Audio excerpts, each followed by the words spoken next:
आजच्या पत्रकार परिषदेचा उद्देश हेच आहे की आम्हाला कोणालाही विचारात न घेता राष्ट्रमाता जिजामाता उद्यानाचं जे म्हणजे पत्रिका छापली गेली आणि त्याचं जे अनधिकृत ओपनिंग झालं, हा उद्देश आहे की कुणालाही विचारात न घेता नगराध्यक्षांना संबंधित नगरसेवकांना कुणालाही विश्वासात न घेता कुठलीही परवानगी प्रशासकीय परवानगी न घेता पत्रिका छापली गेली आणि त्या बागेचं उद्घाटन पार पाडलं गेलं. तुम्ही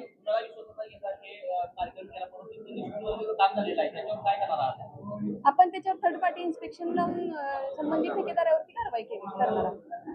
नगर अभियंता म्हणतात की अहवाल आला नाही, आमच्याकडे तुमच्या समोर उत्तर दिलं नाही आलेलं आहे. तुमच्या समोर उत्तर दिलं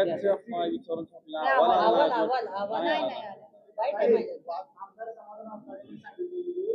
माझ्या जाण्यापेक्षा हा मुद्दा चर्चेतून सुटला असता आतापर्यंत जाण्याची काय गरज होती? कुठला मुद्दा चर्चेतून सुटला असता? उद्घाटनाचा. आम्ही उद्यानाच्या उद्घाटनासाठी पोलीस स्टेशनला गेलो नव्हतो. आम्ही आमच्या नगरपालिकेचा लोगो वापरून अनधिकृत पत्रिका छापली, त्या संबंधित इसमावर कारवाई व्हावी यासाठी गेलो होतो.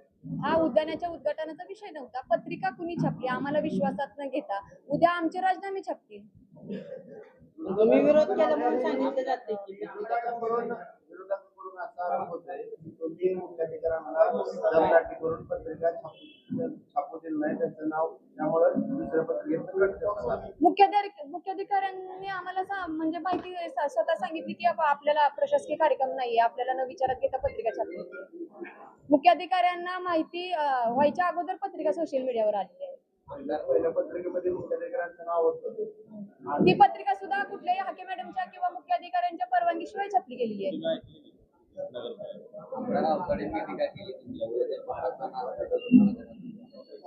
मग ते त्यांनी त्यांचे संस्कार दाखवलेत ना. नाना असते तर एकतर ते उदयालाच आले नसते आणि दुसरी गोष्ट भारत नानांचे संस्कार नाही आहेत. ते घरातून सुना बाळींना बाहेर काढण्याचे त्या अवताडे घराण्याचे कदाचित संस्कार असतील. नानांनी मला मुलीसारखं सांभाळलेलं आहे. त्यांना 2 मुलं आहेत. मग उद्या येणाऱ्या सुनांना ते घराच्या बाहेर काढणार आहेत का? लोकप्रतिनिधी आहेत. महिलेवर बोलताना त्यांनी भान ठेवून बोलावं. काय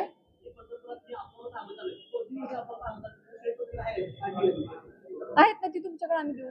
मॅडम 70% घेता म्हणून आरोप केले जात आहेत सोशल मीडियावर. मी आले 3-4 महिन्याखाली. परवा सोशल मीडियावर सुद्धा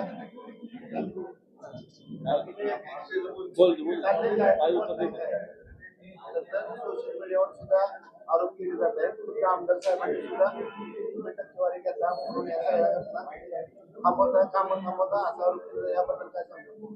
हे बघा, लोकप्रतिनिधींनी माझ्यावर टक्केवारीवरून आरोप करणं हे हास्यास्पद आहे. ज्यांचं अख्खं आयुष्य टक्केवारीवर गेलं त्यांनी माझ्यावर टक्केवारीवर आरोप करणं म्हणजे सोच चुहे का के बिल्ली चले हज को.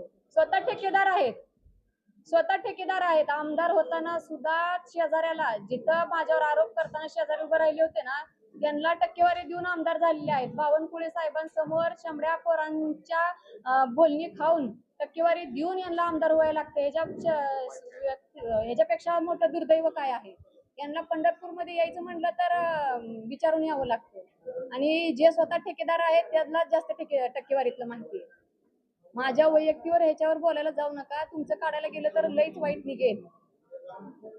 आणि लोकप्रतिनिधींनी महिलांवर बोलताना जरा म्हणजे भान ठेवून बोलावं. स्वतःचे संस्कार इथं पाजळू नयेत. 5% घेऊन 5 कोटी रुपयाच्या आता ती 5% झालं ना.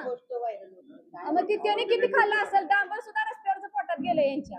संडास बाथरूम मध्ये सुद्धा यांनी खाल्ले. 5% नगरपालिकेला उद्देश नाही का कोणाला उद्देश नगराध्यक्ष 40 वर्ष यांनी नगरपालिकेत काय सुद्धा ठेवलं नाही. आता खायला मिळेना म्हणून. आणि दुसरा एक महत्वाचा मुद्दा जो परवा दिवशी यांनी सांगितलं की बाकीची जी कामं आहेत नगरपालिकेकडे टेक्निशियन नाहीये आणि ती PWD कडे वर्ग करा म्हणून सांगितलं. 2014 साली तुकाराम मुंडे कलेक्टर असताना 110 कोटीची कामं तुकाराम मुंडे म्हणत होते की नगरपालिकेकडे प्रवर्ग करू नका.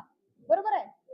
आणि तरी सुद्धा परिचारकांनी मुख्यमंत्र्यांवर दबाव टाकून ती नगरपालिकेकडे प्रवर्ग करून नगरपालिकेने केली ती कामं 110 कोटींची.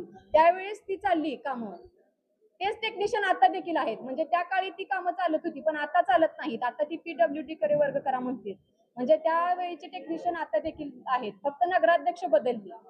म्हणून म्हणजे आता त्यावेळेस मलिदा खायला मिळत होता म्हणून पीडब्ल्यूडी कडे चालत होते, आता मलिदा खायला मिळत नाही म्हणून पीडब्ल्यूडी कडे वर्ग करा म्हणून असं चाललेत. कशासाठी हा म्हणजे आता हट्ट चालू आहे? आगस्ताळेपणा कोण करते? आमदार करतेत का मी करतेय? याचा विचार तुम्ही करावा आणि बोलताना जरा म्हणजे लोकप्रतिनिधी आहेत त्यांनी बोलताना भान ठेवून बोलावं एवढंच मला सांगायचं आहे. टक्केवारीची भाषा त्यांनी करू नये. लोक त्यांना उत्तर देतील. मंगळवेढ्यापासून पंढरपूर पर्यंत टक्केवारीवर कोण चाललंय ही सगळ्या सोशल मीडियाला सगळ्यांना माहित आहे कोण टक्केवारी खाते. मी तुम्हाला तेच सांगितलं की सर्व सोयीसुविधा उपलब्ध करून वाटचाल करू. आता मला तर असं वाटतं की त्यांचे कार्यकर्तृत्व झाकण्यासाठीचा हा अट्टास आहे असं मला वाटतं, कारण कदाचित ठेकेदाराला पाठीशी घालण्यासाठी. सोयी सुविधा ज्यावेळेस तयार होतील, टॉयलेट बाथरूमची सोय होईल त्यावेळेस पहिलं आमंत्रण तुम्हाला सगळ्यांच्या असतील. आता ते त्यांनाच विचारा जा. जनतेने नाकारलेच नगरपालिका. अशा गोष्टींचा आम्ही कुठल्याही चांगल्या कामांना विरोध करत नाही. चांगल्या कामांना कुठलाही विरोध करत नाही. पंढरपूरच्या विकासाच्या दृष्टिकोनातून जे काम चांगलं असेल ते आम्ही त्यांच्या सोबत आहोत. विकासाच्या दृष्टिकोनातून कुठल्याही ह्याच्यामध्ये आम्ही त्यांच्या सोबत राहून त्यांच्या 2 पावलं पुढे जाऊन काम करू.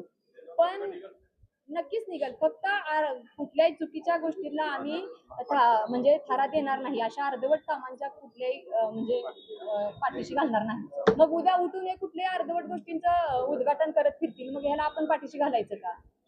चला.